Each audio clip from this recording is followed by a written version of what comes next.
আসসালামু আলাইকুম ওয়া রাহমাতুল্লাহি ওয়া বারাকাতু। প্রিয় দর্শক, ইউটিউবার ফাহিম হাসান চ্যানেলে আপনাদের সকলকে স্বাগতম। আশা করি আল্লাহ তাআলার মেহেরবানিতে আপনারা সকলে ভালো আছেন, সুস্থ আছেন। আলহামদুলিল্লাহ, আমিও আল্লাহ তাআলার মেহেরবানিতে সুস্থ আছি। আমরা Adobe Illustrator full course Bangla tutorial এই কোর্সটি আমরা রান করেছি এবং আজকে এই কোর্সটির 12তম পর্ব। আজকের পর্বে আমরা ইলাস্ট্রেটরের গ্রেডিয়েন্ট টুল সম্পর্কে জানব। ইতিপূর্বে আমরা অনেক ভিডিওর মাধ্যমে আপনাদেরকে অনেকগুলো টুল সম্পর্কে বলেছি, কোন টুল কিভাবে কাজ করে। আজকের মূলত আমরা গ্রেডিয়েন্ট টুল এবং অন্য আরেকটি টুল সম্পর্কে জানব। সো ভিডিওটি শেষ পর্যন্ত দেখবেন এবং যদি ভিডিওটি ভালো লেগে থাকে তাহলে চ্যানেলটি সাবস্ক্রাইব করে দেবেন এবং ভিডিওর মধ্যে লাইক করে দেবেন, যাতে আমি আপনাদের জন্য এরকম নিত্য নতুন ভিডিও নিয়ে আসতে পারি, যাতে আমি উৎসাহিত থেকে মোটিভেট থাকি। ওকে, চলুন বেশি কথা না বাড়িয়ে মূল আলোচনায় চলে যাই। সো গ্রেডিয়েন্ট টুল সম্পর্কে আমরা, যদি আপনারা আমার ফটোশপের কোর্সটি না করে থাকেন তাহলে আমি ভিডিও ডিসক্রিপশন বক্সে ফটোশপের ফুল কোর্সের প্লেলিস্টের লিঙ্কটি দিয়ে রেখেছি। আপনারা সেখান থেকে ফটোশপের কোর্সটি করে আসতে পারেন। ফটোশপ কোর্সটি আপনারা শিখতে পারেন, সেখান থেকে আপনারা অনেক কিছুই জানতে পারবেন। এবং আমি ফটোশপের মধ্যেও কিন্তু গ্রেডিয়েন্ট টুল রয়েছে, সেখানে আমি গ্রেডিয়েন্ট টুল সম্পর্কে অনেক কিছু আলোচনা করেছি। সো ইলাস্ট্রেটরে যেহেতু এই টুলটি রয়েছে, ইলাস্ট্রেটরে আমরা ছোট্ট করে আপনাদেরকে জানিয়ে দিব যারা জানেন না, ঠিক আছে? যারা বিজ্ঞানে, যারা এই টুলটি সম্পর্কে কোনো আইডিয়া নেই, তাদের জন্য আমি আজকে ভিডিওটি তৈরি করছি। বাট আমরা যখন ফটোশপে কাজ করেছিলাম বা ফটোশপের যে কোর্সের মধ্যে আমরা গ্রেডিয়েন্ট টুল সম্পর্কে বলেছিলাম, সেখানে আমরা বিস্তারিত আলোচনা করেছি। সো সেই ভিডিওগুলো আপনারা দেখে আসতে পারেন। সো গ্রেডিয়েন্ট টুল, ইলাস্ট্রেটর গ্রেডিয়েন্ট টুল না থাকলে নয়, কারণ গ্রেডিয়েন্ট টুল ডিজাইনের জন্য খুবই গুরুত্বপূর্ণ। এখনকার বর্তমান সময়ে সলিড কালার থেকে গ্রেডিয়েন্ট কালার বেশি প্রচলিত, কারণ সলিড কালারে যতটুকু না একটি ডিজাইনটি ফুটে ওঠে, তার চাইতে গ্রেডিয়েন্ট ইউজ করলে কিন্তু ডিজাইনটি বেশি ফুটে ওঠে।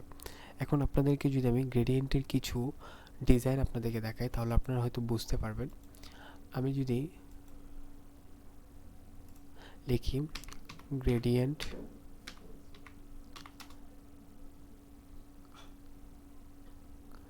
কালার ডিজাইন,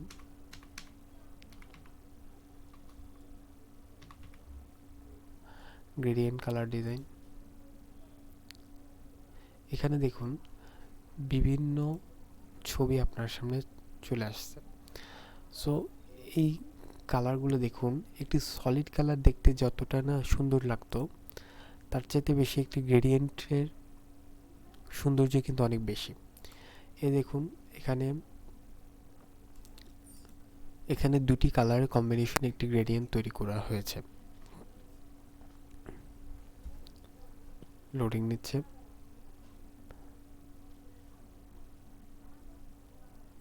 আচ্ছা,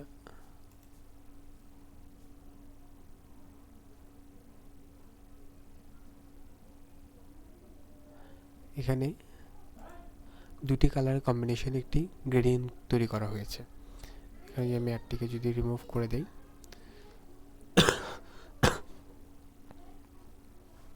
এখানে দেখুন কালার কোড পর্যন্ত দেওয়া রয়েছে। এখানে দুটি কালারের কম্বিনেশনে একটি গ্রেডিয়েন্ট। যদি শুধুমাত্র এই কালারটি থাকতো বা এই কালারটি থাকতো তাহলে ডিজাইনটি বা এই শেপটি দেখতে এতটা আই ক্যাচিং লাগতো না বা এতটা সুন্দর লাগতো না। বাট যখন এটি দুটি কালার কম্বিনেশনে একটি শেপ তৈরি হয়েছে বা একটি কালার কম্বিনেশনের যে সৌন্দর্যটা ফুটে উঠেছে, সেটি সলিড কালারে কিন্তু ফুটে উঠতো না। সো এখনকার ডিজাইনের ক্ষেত্রে বেশিরভাগ ক্ষেত্রেই এই গ্রেডিয়েন্ট ইউজ করা হয়। সো এখন বর্তমানে সলিড কালার চাইতে আপনারা বেশিরভাগ গ্রেডিয়েন্ট কালার ইউজ করার ট্রাই করবেন, তাহলে আপনারা বেশি বেনিফিট পাবেন এবং ডিজাইনটি আই ক্যাচিং হয়ে উঠবে।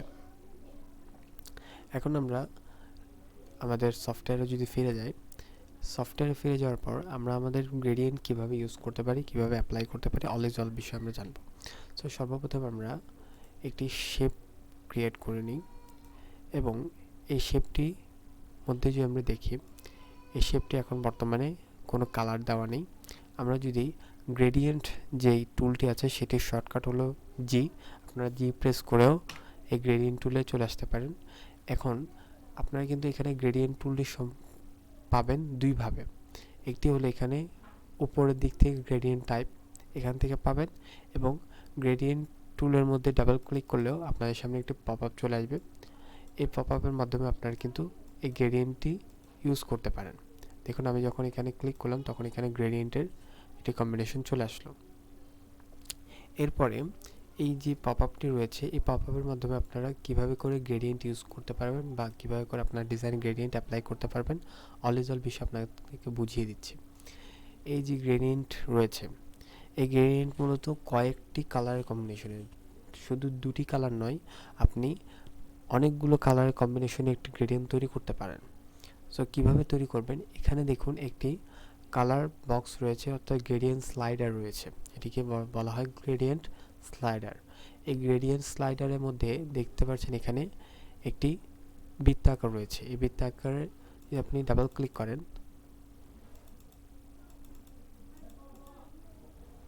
তাহলে এখানে আপনার সামনে আরেকটি পপ আপ চলে আসবে, এবং যখন আমি এখানে একটি ক্লিক করলাম তখন আমার সামনে যে পপ আপটি রয়েছে সেই পপ আপটির মধ্যেও আমরা এখন কালার চুজ করতে পারি। এখন এখানে এই পাশে অর্থাৎ লেফট পাশে তিনটে অপশন দেওয়া রয়েছে। আমরা যদি মাঝখানে অপশানে ক্লিক করি তাহলে দেখুন আমাদের এখানে বিভিন্ন কালার চলে এসেছে। এখন আমি সাপোজ আমি রেড কালার এবং ব্ল্যাক কালারের একটি কম্বিনেশনে একটি ডিজাইন তৈরি করতে চাচ্ছি। তাহলে আমি কীভাবে করে রেড কালার এবং ব্ল্যাক কালারের কম্বিনেশন ডিজাইন তৈরি করতে পারি। আমার এখানে রেড কালার অ্যাপ্লাই হয়েছে, বাট আমার এখন ব্ল্যাক কালার অ্যাপ্লাই করতে হবে। সেটার জন্য মূলত আমাকে এখানে দেখুন আমি যখন এখানে কার্সর রাখছি তখন এখানে একটি প্লাস আইকনের মতো একটি শো করছে। এখানে যখন আমি একটি ক্লিক করব তখন এখানে আমার আরেকটি কালার দেওয়ার অপশন চলে আসবে। এখন আমি এখানে ক্লিক করে আমি এখান থেকে যে কোনো একটি কালার চুজ করতে পারি। সো আমি এখান থেকে ব্ল্যাক কালার চুজ করলাম। এখন দেখুন ব্ল্যাক কালারটি যখন আমি চুজ করলাম তখন এটি ব্ল্যাক এবং রেড কালারের কম্বিনেশনে একটি গ্রেডিয়েন্ট তৈরি হয়েছে। আমি চাইলে এখানে আরও কয়েকটি কালার অ্যাপ্লাই করতে পারি। এখানে যদি আমি আরেকটি ক্লিক করি, এই খালি জায়গায় যদি আমি আরেকটি ক্লিক করি তাহলে এখানে আরেকটি কালার দেওয়ার জন্য অপশন চলে আসবে, এবং এখানে যদি আমি ডাবল ক্লিক করি তাহলে এখানে আমি আরেকটি গ্রিন কালার বা এরকম একটা কালার আমি চুজ করলাম। এভাবে চাইলে আমি আরও একটি কালার দিতে পারি। এখান থেকে আমি আরেকটি কালার দিলাম, এবং দেখুন এখানে আমি চারটি কালারের একটি গ্রেডিয়েন্ট তৈরি করেছি।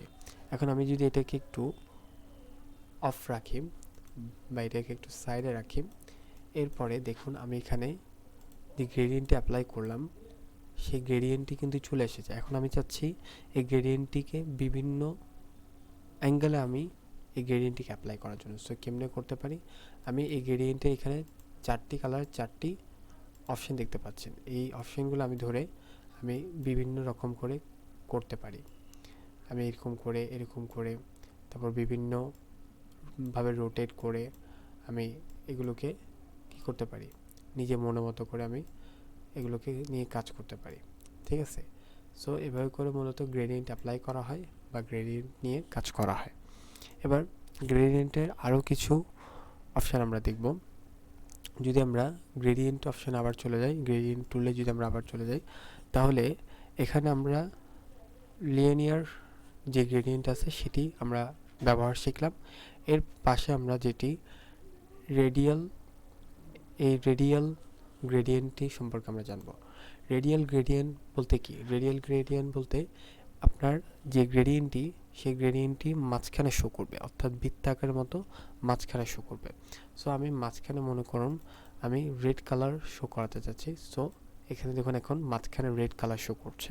ঠিক আছে, এটি হচ্ছে রেডিয়াল গ্রেডিয়েন্টের কাজ। এর পাশে যেটি রয়েছে সেটি হচ্ছে ফ্রি ফ্রম গ্রেডিয়েন্ট। এটির কাজ কি? এটির কাজ হলো যদি আমি এখানে এটি বিভিন্নভাবে এটি কাজ করবে, অর্থাৎ একটি কালার দুই জায়গায় উপরে নিচে এবং মাঝখানে ভিন্ন আরেকটি কালার থাকবে। ঠিক আছে, এভাবে করে এই ফ্রি ফ্রম গ্রেডিয়েন্ট কালারটি ইউজ করা হয়। ওকে, এরপরে যদি আমরা গ্রেডিয়েন্টের অপশানে চলে আসি তাহলে আমরা গ্রেডিয়েন্টের আরও অনেক কিছু জানতে পারবো। এই গ্রেডিয়েন্টটি মূলত ব্যবহার করা হয়ে থাকে ডিজাইনটিকে আরেকটু কালারফুল করে তোলার জন্য। কারণ আমরা যখন একটি কালার ব্যবহার করি তখন একটি কালারে শুধু ব্যবহার হয়, সো এটি কালারফুল হয় না। এই গ্রেডিয়েন্টটা মূলত একটি ডিজাইনকে কালারফুল করে তোলার জন্য, আই ক্যাচিং করে তোলার জন্য মূলত এই গ্রেডিয়েন্টটি ব্যবহার হয়ে থাকে। এরপরে এই গ্রেডিয়েন্টের আরও কিছু অপশন রয়েছে। আমি যদি চাই এই গ্রেডিয়েন্টের কালারের অপাসিটিগুলো আমি আপ করতে পারি, ডাউন করতে পারি। এখন দেখতে পাচ্ছেন আমি যে গ্রেডিয়েন্টটি অ্যাপ্লাই করেছি এই গ্রেডিয়েন্টের নিচে রয়েছে অপাসিটি। এই অপাসিটি অপশানে কিন্তু আমি এখন 100% দেওয়া আছে, আমি চাইলে কিন্তু এটি কমাতে পারি। দেখুন ঝাপসা হচ্ছে, হ্যাঁ, আমি চাইলে এটিকে বড় বাড়াতে পারি, কমাতে পারি। আমি 100% রাখলাম। এরপরে লোকেশন চেঞ্জ করতে পারি, অর্থাৎ আমরা এটাকে চেঞ্জেস করতে পারি, বিভিন্ন রকমভাবে চেঞ্জ করতে পারি লোকেশন। সো আমি 100 দিয়ে রাখলাম। ঠিক আছে, এভাবে করে আপনারা বিভিন্নভাবে আপনারা কি করতে পারেন, গ্রেডিয়েন্ট অ্যাপ্লাই করতে পারেন। এরপরে অ্যাঙ্গেল, এখানে একটি অ্যাঙ্গেল অপশন রয়েছে। এখান থেকে আপনারা এইটি 0 ডিগ্রি রয়েছে, আমরা এইটিকে সাপোজ 90 ডিগ্রি করে দিলাম। সো এটি 90 ডিগ্রি অনুযায়ী গ্রেডিয়েন্টটি অ্যাপ্লাই হয়েছে। আবার চাইলে আমরা এটিকে -90 ডিগ্রি করে দিলাম। সো যখন +90 ডিগ্রি ছিল তখন এটি উপরে ছিল রেড কালারটি, এবং যখন -90 ডিগ্রি করে দিলাম তখন এটি নিচে চলে এসেছে রেড কালারটি। সো এইভাবে করে আপনারা অ্যাঙ্গেলগুলো চেঞ্জ করতে পারেন। আপনারা আপনাদের মতো করে ডিজাইনে যেভাবে করে সুবিধা হয়, যেভাবে করে ডিজাইনটি আরও ফুটে ওঠে, সেভাবে করে আপনারা গ্রেডিয়েন্ট ইউজ করবেন। এবং আপনাদেরকে বিশেষভাবে আরেকটি কথা আমি বলে রাখি, যেহেতু আমার এই চ্যানেলে আমি ইউটিউব টিপস অ্যান্ড ট্রিক্স দিয়ে থাকি এবং ইউটিউব গাইডলাইন রিলেটেড আমি কন্টেন্ট দিয়ে থাকি, video marketing, YouTube marketing related content দিয়ে থাকি। সো এইসব আমি এই চ্যানেলে মূলত এই কোর্সটি রান করার উদ্দেশ্য হলো ইউটিউবারদের জন্য। ইউটিউবাররা বিভিন্ন লোগো ডিজাইন করে থাকে, বিভিন্ন ভেক্টর ডিজাইন করে থাকে, বিভিন্ন থাম্বনেল ডিজাইন করে থাকে, কমিউনিটি পোস্ট ডিজাইন করে থাকে। ইউটিউবারদের ফেসবুক পেজ, ইনস্টাগ্রাম এগুলো থাকে। সো তারা সেখানে পোস্ট করে, সেই পোস্টগুলো তাদের ডিজাইন করতে হয়। সো ইউটিউবাররা যাতে অনেক সহজেই যাতে এই অ্যাডোবি ইলাস্ট্রেটরের মাধ্যমে তাদের যে কোনো প্রয়োজনীয় ডিজাইন করতে পারে, সেজন্য মূলত এই অ্যাডোবি ইলাস্ট্রেটর কোর্সটি আমি রান করেছি। সো অ্যাডোবি ইলাস্ট্রেটর কোর্সটি যেহেতু আমি ইউটিউবারদের জন্য রান করেছি, সেক্ষেত্রে আমি অ্যাডোবি ইলাস্ট্রেটরটি চেষ্টা করছি আপনাদেরকে বিগিনার টু প্রফেশনাল লেভেলের কোর্সটি করানোর জন্য। সো এই চ্যানেলটিতে আপনারা YouTube marketing, video marketing related content পাবেন, এবং এসব কন্টেন্ট যদি পেতে চান তাহলে আপনারা আমার চ্যানেলটিকে এখনই সাবস্ক্রাইব করে নিন, এবং ভিডিওটি যদি ভালো লেগে থাকে তাহলে এখনই লাইক করে দিন। তাহলে আজ এ পর্যন্তই। আমরা সামনের অন্যান্য ভিডিওতে আমরা অন্যান্য বিষয় সম্পর্কে, অন্যান্য টুলস সম্পর্কে জানবো। আজ এ পর্যন্তই। সকলে ভালো থাকবেন, সুস্থ থাকবেন। আসসালামু আলাইকুম ওয়া রাহমাতুল্লাহি ওয়া বারাকাতুহু।